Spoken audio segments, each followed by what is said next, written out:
forgetting something, please stop me and we'll talk a little bit more about it. Oh, why don't you take a couple of them out there in case anybody out there needs them. There's seats here if you want to let them. I guess they didn't shower this morning or something. They're like the rest of us. Yes? What about green sand? Green sand is a good source of iron. If you feel that you are really deficient in iron, green sand is a good thing to add. If you're using this fertilizer, it already has micronized green sand in it, which is probably all you're going to need. But if you want to, I mean, there's no such thing as too much iron. And green sand is another one of those natural products that will never burn. And in today's economy, we'd like to sell you as much as... No, I'm teasing. If you want to add green sand, it may not be cost efficient, it may not be necessary, but you're sure not going to hurt anything. Yes? If you start with a raised bed, how high off of the ground how much dirt do you have to have in it to start planting? To grow most vegetables, you'll want at least 8 or 10 inches. Now, if cost is no object and you can build a bed this high, you don't have to bend over to garden, and that's a whole lot easier on people as we get older and older and our backs aren't in the shape they once were. But I'd say minimum of 8 inches. As far as things that you use to build the beds, rock is still the best, or concrete blocks. There are not really any wood products that I really like. The treated wood, I don't especially, even though they're not putting arsenic in it anymore, there's some other nasty things in there.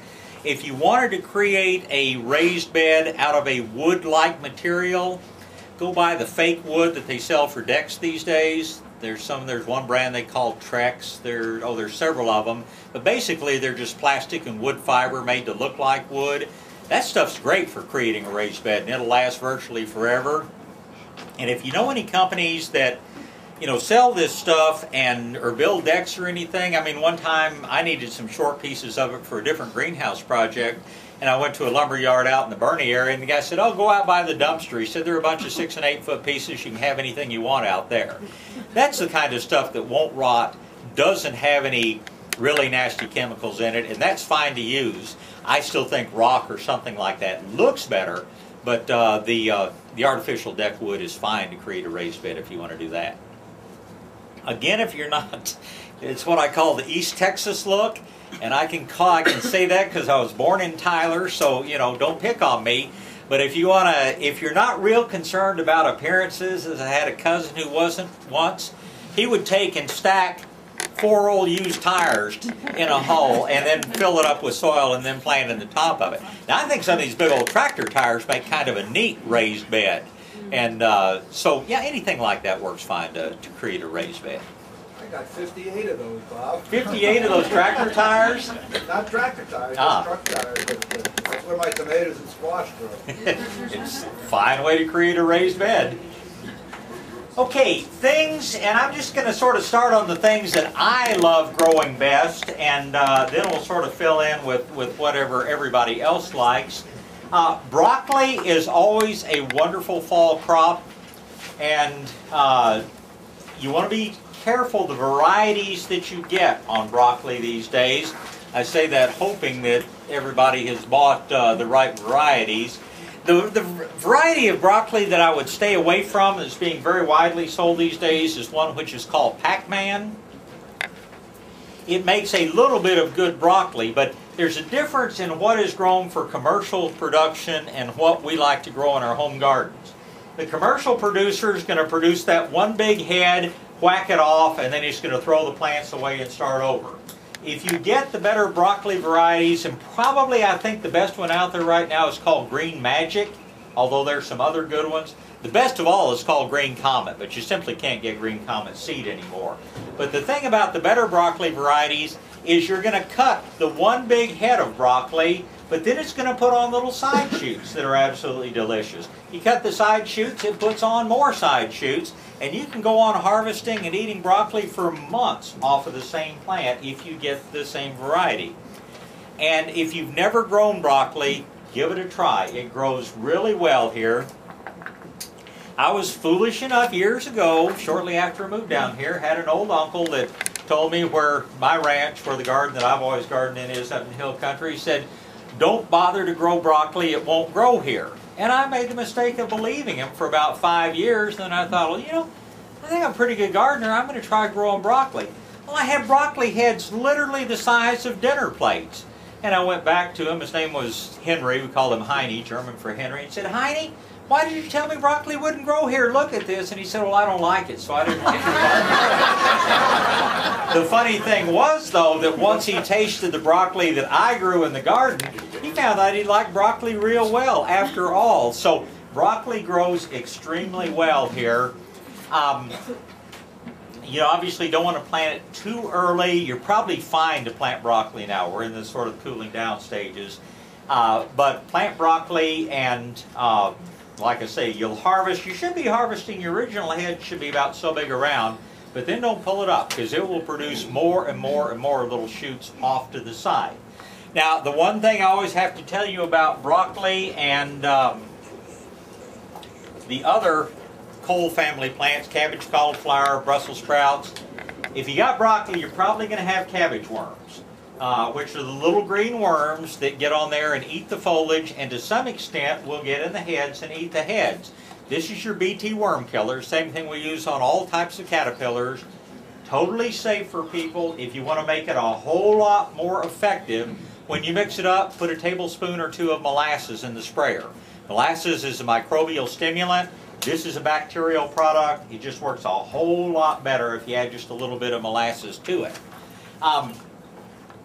If you forget to do that, and you suspect that you might have a few little green cabbage worms around, even though the stuff looks pretty good, just a little hint when you're getting ready to cook it. Been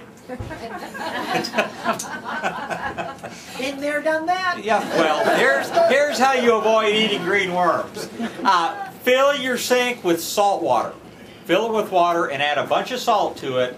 Throw your heads of broccoli in there for a few minutes, and the worms will all come out. They can't stand the salt water. And then you just take the broccoli out and cook it. Believe me, they didn't eat enough to cause any problem.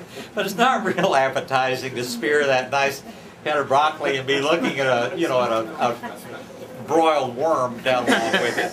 But if you use a little bit of BT worm killer, you won't ever have the cabbage worms to deal with. But still, if you want to be on the safe side, especially if you're serving friends, soak in a little bit of salt water before you cook it. And any little green worms that happen to be in there will certainly come out. Do you use it the first sign of worms, or can you use it before you just... You can use it prophylactically if you like. The worms will get on the foliage before they get on anything else, and you'll just see big holes being cut out of the leaves. But they're very common. Those pretty little yellow and white butterflies you see around, they're laying the eggs that make the cabbage loopers. So it's just, you're probably going to have to spray. Most people do, but it's not a big deal, and it's a totally non-toxic product. Broccoli, you need to harvest it and use it before the little yellow flowers begin to open. I mean, it just doesn't taste as good once the flowers start coming out. In the fall, that's not a problem at all. In the spring, well, come to the Spring Garden Seminar, we'll talk about that. But you do want to harvest it before the blooms start to open. But it tastes good. I mean, as far as nutrition, you don't have to leave and let the heads get fully formed. Once they really look like broccoli, if you want to harvest them and eat them, that's fine. In fact, broccoli has some great anti-cancer materials in it, but it's like when the seed sprouts, it's already got as much as it's ever going to have. And that's why those little, if you buy broccoli sprouts, the little bitty things, you're getting the maximum amount of the beneficial material. So this is something that doesn't necessarily get better as it ripens. You harvest it whenever you're ready to eat it, and it'll be delicious. I, of course, like to brag about having broccoli heads that big around, so I usually let it get fairly fully formed before I'll harvest it and eat it. But there's not a real exact time you have to harvest it. Just do it before the yellow flowers start opening. Questions about broccoli? Easy to grow. Don't plant it any deeper. Tomatoes, we plant them down real deep. Little broccoli plant, or really any of the this kind of plant, just plant it at exactly the same depth that it was growing. Yes, ma'am. Well, my neighbor doesn't know if that comes, if you plant it from seed. You're almost always plant broccoli from transplants. Okay, and one of those makes one big head and then a bunch of little side heads. But yeah, tell your neighbor if you want to plant it from seed, start it in pots, get it up to at least this size or even a little bit bigger before you put it in the garden. Okay, first cousin to broccoli is going to be cauliflower. And in many ways, the growth of the cauliflower, the way you care for the plants and everything is pretty much the same. You're going to fight the same cabbage